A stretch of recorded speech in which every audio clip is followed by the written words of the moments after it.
On the afternoon of March 25, 1913, a fire at the Triangle Shirtwaist factory in New York took the lives of 146 workers. Most were young immigrant women bent over sewing machines, working long hours in crowded rooms where speed and profit outweighed safety. This is a story about those people, their dreams, fears, and the small daily choices that place them in harm's way, and about a moment when those lives reshaped a nation. Watch to meet the individuals behind the number, to understand the simple safety failures and labor conditions that mattered, and to see how public outcry led to lasting reforms in workplace safety and rights. We will follow the human moments, the immediate aftermath, and the laws that grew from grief. If you'd like to keep learning with us, please subscribe. Hook, a normal workday that turned into tragedy. The 8th, 9th, and 10th floors of a downtown Manhattan building held a routine of work that morning. Rows of sewing machines, long tables piled with fabric, and young women bent over collars and seams. Many of the workers were recent immigrants from Eastern Europe and Italy, speaking Yiddish, Italian, or broken English between the steady click of machines. Conditions were cramped. A single room could hold dozens of sewing stations, cutting tables, and stacks of flammable cloth, and breaks were brief and tightly scheduled. A small spark in a bin of scrap material was enough to change everything. The fire spread through fabric and paper with rapid efficiency, and the stairways quickly filled with smoke. Exit doors that might have offered clear escape routes were locked or tightly controlled to prevent theft and unauthorized leaving. The fire escape, under strain from the crowd, gave way. Some women fled toward windows. Some jumped. Others were trapped behind doors that opened inward and against packed aisles. Rescue came in fits. An elevator that worked until it could not. Firemen who arrived to find simple architectural choices turned lethal. The human detail is hardest to overlook when thinking of that day. Friends who had shared lunches and jokes minutes earlier were torn apart by sudden choices between a crowded stair and a blurred window. Mothers lost daughters who had contributed to household incomes. Survivors carried both visible scars and long, quiet trauma. Families were left to bury breadwinners and to face the financial hole that followed. Witnesses, co-workers who had stepped out for a cigarette, neighbors who watched from across the street, and firemen who climbed into smoke, gave accounts that read less like headlines and more like small, repeating scenes of ordinary lives interrupted. The immediate facts are plain and the broader response was steady. Owners were prosecuted and later faced civil action. In neighborhoods and assembly halls, mourners organized and pressed for safer workplaces. Legislatures and agencies looked at doors that locked, at flimsy fire escapes, and at crowded workrooms, and they changed codes and enforcement as a result. Those human losses drove the reforms. If you would like more calm, factual narratives about how individual lives intersect with larger change, consider subscribing for further readings. Why this fire still matters today. During the early 20th century, a garment factory in Lower Manhattan revealed how ordinary workplace practices could become deadly. The fire began in a scrap bin and spread quickly through stacks of highly flammable fabric and tightly packed workspaces. Exit doors that had been locked to prevent workers from taking unauthorized breaks trapped people inside. The building's single inadequate fire escape soon gave way under weight and stress, and there was no effective automatic suppression system to slow the blaze. Many of those who died were young immigrant women, some still in their teens, who worked long hours at sewing machines for meager pay. They came from Italian and Jewish neighborhoods, spoke different languages, and sent money home to support parents and siblings. Co-workers helped one another through sewing room routines and shared lunchtime bread. Those daily human rhythms turned into frantic attempts to escape, and the stories that emerged afterward are the stories of mothers left without daughters and communities that had to bury their children. Officials, labor organizers, and ordinary citizens reacted in ways that changed public life. A wave of public hearings examined locked doors, inadequate inspections, and lax enforcement of building safety. Survivors and family members testified about the small practical details that made escape impossible. Labor unions, many led by women, organized to press for better conditions.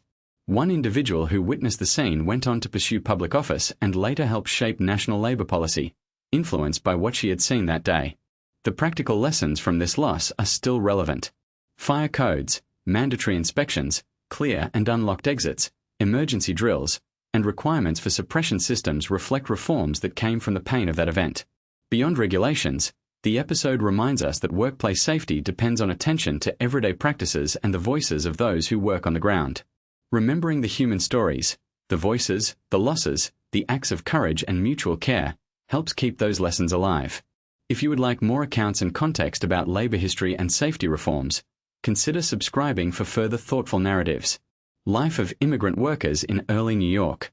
During the late 19th and early 20th centuries, New York drew a steady stream of newcomers seeking safer lives and regular pay. Many came from parts of southern and eastern Europe where poverty, persecution, and political unrest made staying impossible. They arrived with limited English, small trunks, and the hope that factory work would buy stability for parents and siblings back home.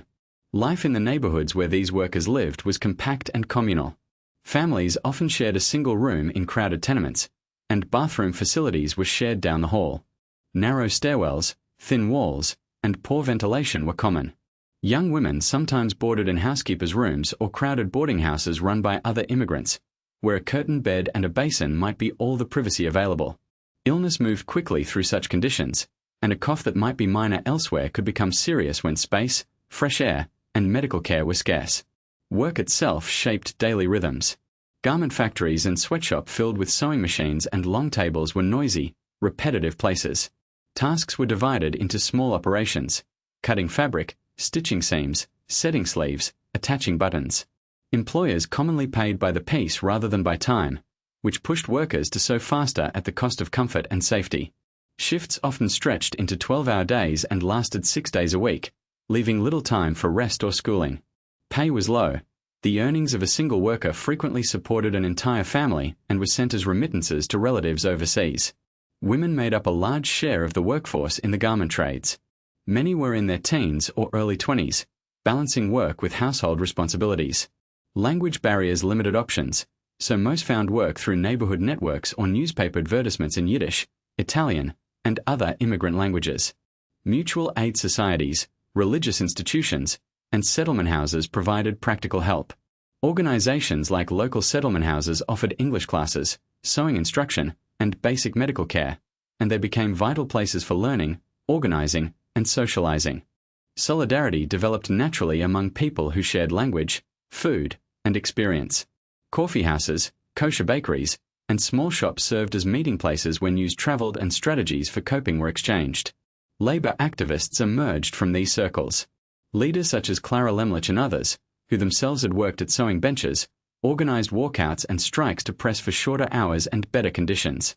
These efforts brought attention to everyday grievances: unpaid overtime, locked workroom doors that curtailed breaks, and the lack of safety protections in buildings where so many earned their living. Children and adolescents also felt the strain of this life. Some began learning trades at home or worked part-time in shops to add to household income. Education opportunities were uneven. Public schools and evening programs offered a route to language acquisition and advancement, but the need for earnings often pulled young people away from classrooms. Still, many families valued education and encouraged attendance when possible, seeing it as a bridge to wider opportunities for the next generation. Daily routines mixed resilience with fatigue. A typical day might start before dawn, include a long commute by foot or streetcar, and end with mending, cooking, and care work at home. Recreation was modest but meaningful.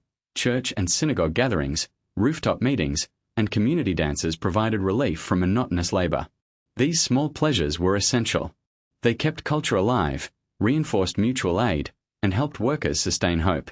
If this account of everyday lives resonates, consider subscribing for more calm, fact-based historical narratives. Inside the Triangle Shirtwaist Factory. The factory occupied the 8th through 10th floors of a commercial building in Lower Manhattan, with machines and tables arranged to maximize output rather than comfort. Long wooden tables ran parallel across the rooms, flanked by rows of sewing machines and stools, while bolts of fabric, paper patterns, and discarded scraps accumulated in corners. Work areas were poorly lit by large windows that brought in daylight but little ventilation when windows were closed. Electric light supplemented natural light but did nothing to ease the heat generated by dozens of workers bent over tiny seams. Noise filled the air, the steady clatter of machines, the murmur of conversation in several languages, and the occasional raised voice of a foreperson trying to be heard. Most of the workforce were women and girls who had come from varied immigrant communities, often drawn together by neighborhood and family ties. They performed specialized tasks: cutting, basting, stitching, finishing, so that a single garment passed through many hands before completion. Piecework pay pushed the tempo. Speed mattered as much as skill. Many remembered the quiet concentration required to sew a fine buttonhole or to align a collar, and the small exchanges of care when someone offered a bandage for a pricked finger or shared bread at a short lunch break. Friendship and mentorship formed along these rows, and conversations threaded through work in Yiddish, Italian, and other tongues. Safety features were minimal compared with the density of people and materials. A single external metal fire escape served the upper floors and could not comfortably hold a large number of people at once. Internal stairways were narrow and, according to several accounts, doors were kept shut or locked during working hours, a practice intended to prevent theft or unauthorized breaks. Flammable cloth, tissue paper patterns, and piles of cut garments were stored in the same rooms where heat and friction were constant hazards. Those conditions created a vulnerability that many workers were aware of, even as they focused on meeting orders and keeping their livelihoods. Personal recollections emphasize ordinary human details rather than dramatic spectacle. Survivors later spoke about the sounds that stayed with them and the faces of co-workers they looked for in the crowd. Some remembered helping a neighbor down a staircase, or calling to friends in a language that had been shared at a lunch table. The calm, steady work that sustained families and communities was also where people trusted one another in small acts of care. The layout and systems inside the factory, its tight benches, shared tools, and informal safety practices, help explain why that workplace became central to later conversations about labor protections and building standards. If you find this human-centered account useful, consider subscribing for more focused histories. Unsafe conditions and locked doors. The workroom was densely arranged with sewing machines and stacks of fabric, aisles barely wide enough for 2 people, and long tables where dozens of women bent over delicate, repetitive tasks. Workers handled highly flammable materials under bright gas and electric lights, and the production rhythm left little room for movement. The factory occupied the top 3 floors of a 10-story building, a placement that magnified the danger when escape routes were obstructed. Managers had ordered certain doors to be kept locked during working hours to prevent theft and to limit unscheduled breaks. Survivors later described the panic of reaching for a doorknob only to find it immovable, the metal cold under their fingers while the noise and heat grew nearer. Testimony collected after the catastrophe made clear that locked exits, combined with narrow stairways and a single main exit, turned routine evacuation into a deadly bottleneck. Some workers were able to squeeze through a side door that had been left open, while others were forced back from closed doors toward windows and the fire escape. Personal accounts underscore the human cost of these safety failures. A young woman who escaped recalled that co-workers banged and called for help at locked doors, voices becoming hoarse as time passed. Another survivor described pulling at a locked door until her arms ached, while colleagues urged her to move away from the growing heat. 146 people lost their lives in the building that day, many of them trapped because exits were obstructed or secured. The owners, who had argued that locked doors were necessary for discipline and inventory control, faced public outrage and legal scrutiny. Their defense and eventual acquittal only intensified demands for systemic change. The collision of industrial practice and human vulnerability prompted major reforms in workplace safety. Investigations revealed how common such practices had been across the garment industry, and authorities moved to require unlocked, clearly marked exits, fire drills, sprinkler systems, and regular inspections. Labor organizations pushed for stronger protections as well, arguing that factory floor decisions about security and productivity could not override the right to safe egress. Today, building codes and labor regulations reflect those lessons. Locked exit doors during occupancy are prohibited in most jurisdictions and carry fines and penalties when violated. If you would like more survivor accounts and primary documents related to these changes, consider subscribing for updates. The fire begins. A small, ordinary source of ignition in a room full of cloth and paper turned into a rapidly spreading blaze. The fire is believed to have started in a scrap bin beneath a cutting table on the upper floor, where bolts of fabric, loose threads, and discarded rags concentrated combustible material. Sewing machines ran close together in narrow rows, and the air was thick with lint and flammable dust. There were no automatic sprinklers and few effective means to slow a fire once it had taken hold.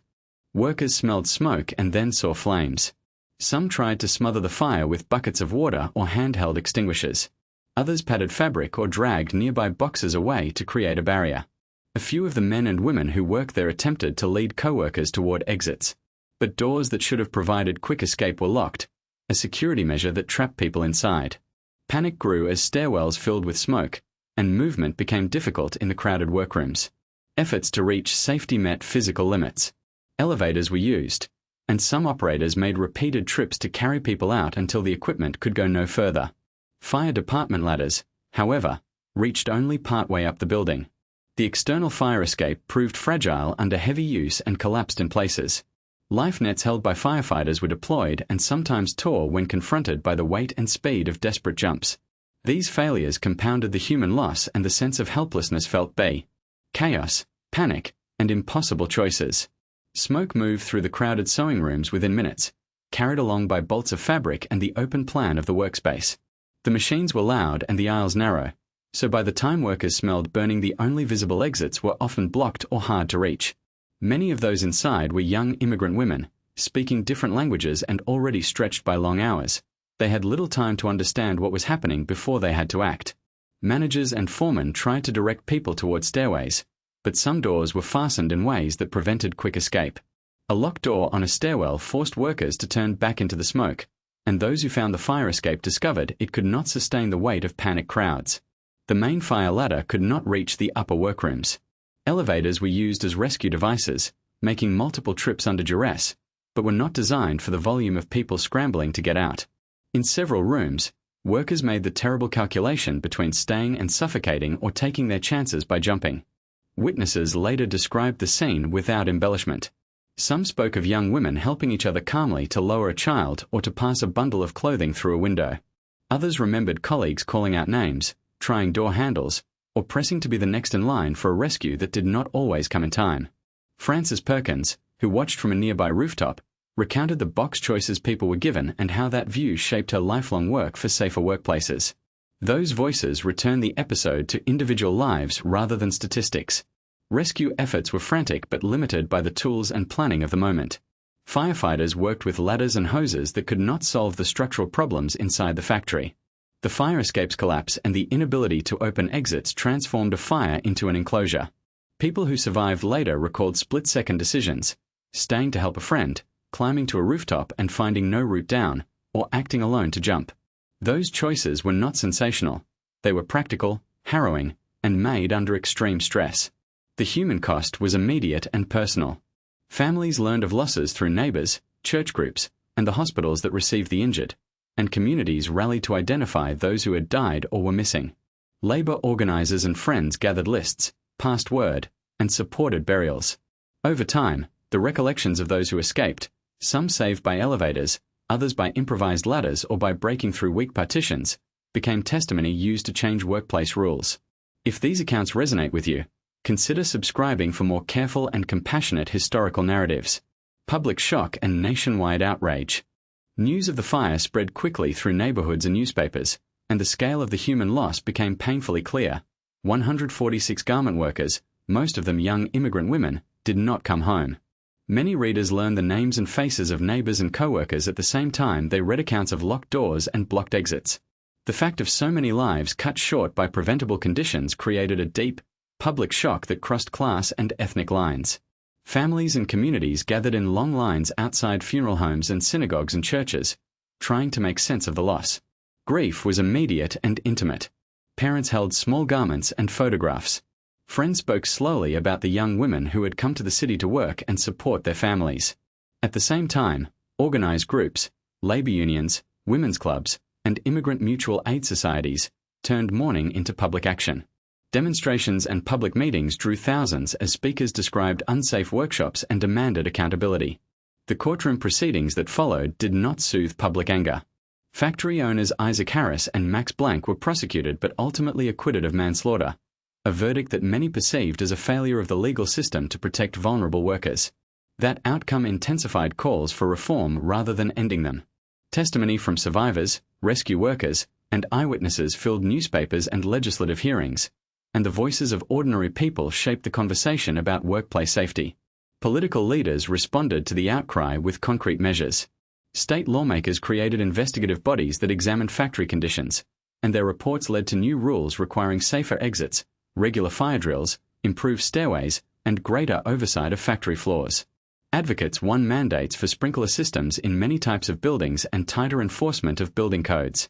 Among those moved by the catastrophe was Frances Perkins, who witnessed the aftermath, helped press for reform, and later became a prominent national official in labor policy. Her experience illustrates how individual sorrow translated into sustained public service. The human stories remain central to the movement for change. Mothers who had lost daughters, co-workers who had survived by sheer luck, and community leaders who organized funerals all carried the memory of the dead into campaigns for safer workplaces. Over time, the outrage that first poured into the streets became institutional reforms, stronger unions, and a greater public expectation that industrial success should not come at the cost of human life. If you found this account useful, consider subscribing for more clear, calm histories that center the people involved. Trials, protests, and labor reform. After the blaze, criminal proceedings against the two factory owners became a public test of accountability. Max Blank and Isaac Harris faced manslaughter charges brought by prosecutors seeking to hold management responsible for unsafe working conditions and locked exits. Survivors and witnesses described crowded workrooms, blocked stairways, and doors that were reportedly kept shut. Their testimony was steady and often emotional. Yet the jury found the owners not guilty, and that outcome left many families and workers feeling that the legal system had failed to deliver justice.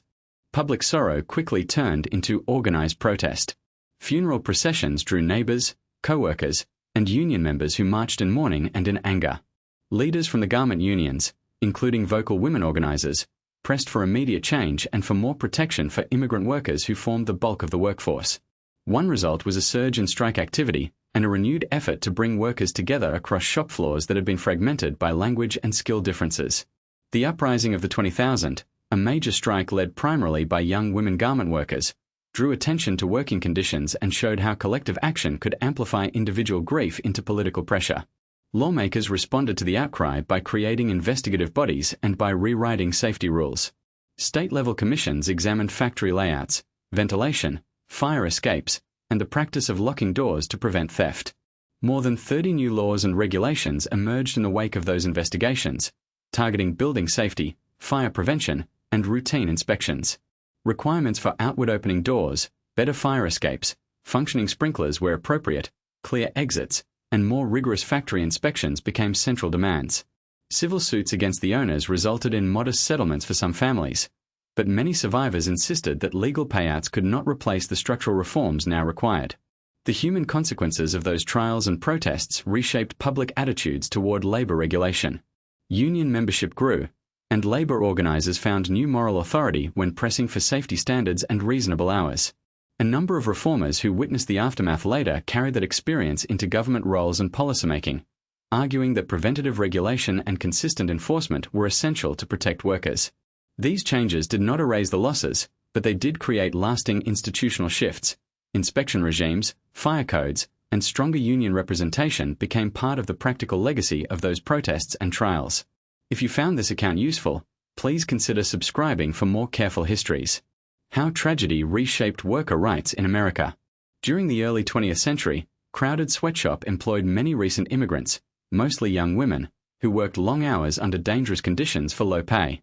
The factory fire that took so many lives exposed the everyday hazards these workers faced: locked exits, inadequate fire escapes, and managers who prioritized production over safety. Families mourned daughters and sisters. Co-workers who survived carried the memory of those deaths into courtrooms, union halls, and public hearings.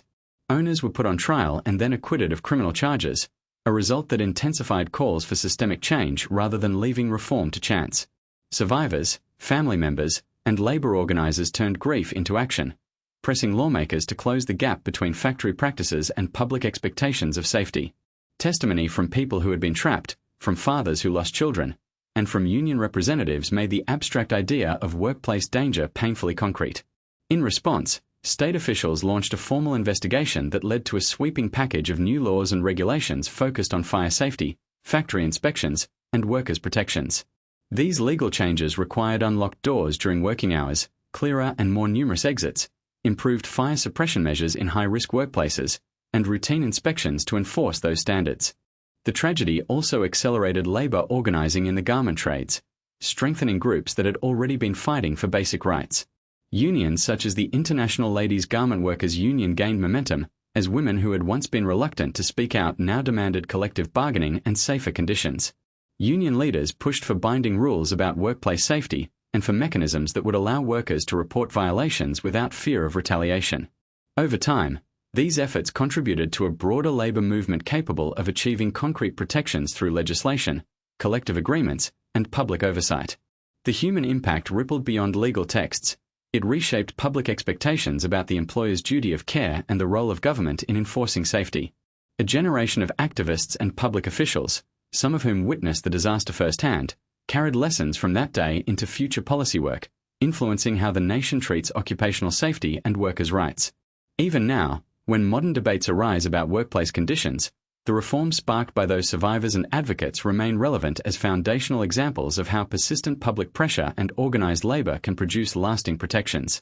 If you'd like more concise historical summaries like this, consider subscribing for occasional updates. We close by returning to the people at the heart of this story. On a spring afternoon in the early 20th century, a fire broke out in a crowded garment factory and took the lives of 146 workers, most of them young immigrant women. Locked exits, flammable materials, and inadequate safety measures turned a workplace into a site of loss and grief. The survivors, the families who mourned, and the public outcry that followed changed how the nation thought about work, safety, and responsibility. The key points to remember are simple. This was not an accident the way we often think of accidents today. It was a result of preventable conditions and choices.